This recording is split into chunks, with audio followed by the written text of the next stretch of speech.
Hey, it's Speaker Shonda Bradley, corporate trainer and life coach. Real quick, let's talk about the law of lift, L-I-F-T, how you can for real lift your life from a space of dissatisfaction to the place where you are the coming attraction. We've heard of stories of national treasures like Halle Berry, Tyler Perry, who were broke and homeless.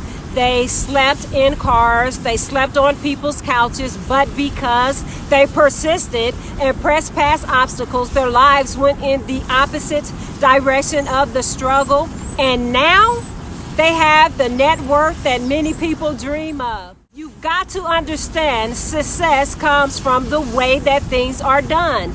There are some principles in the law of lift that are synonymous with kingdom keys that you and I can use to unlock unprecedented, uncommon breakthroughs. And basically, the law of lift says this: a force is required to make something go in the opposite direction. So with the Wright Brothers, who literally used the law of lift and flew an airplane when man explained it was impossible. See, they were first of all in agreement with each other about their idea. Listen, moving as a unit is a force all by itself. Then the Wright brothers had the force of faith, the force of action, the force of energy, and the force of power to push and press past gravity. They were able to break through, lifted the plane off the ground to fly, and not only fly,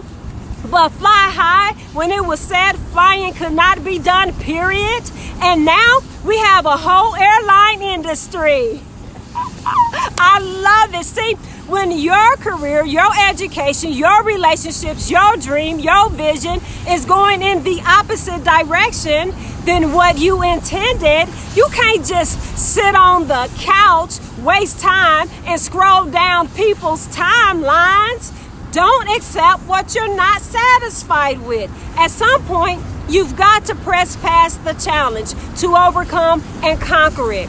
What we can apply from the law of lift is, number one, the force of agreement with God that there is more in store than your current situation. Number two, the force of faith in yourself that the job will get done.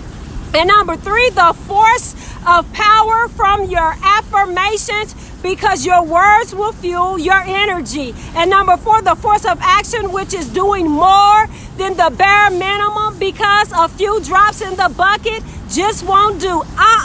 As E.T. says, you've got to give 120%. Why do you have to be so extreme? This is what it takes to produce the dream. This is what it takes to lift your life. This is what it takes to maintain momentum. This is what it takes to soar and fly and literally be above only and not beneath and end up with more than what you hope for.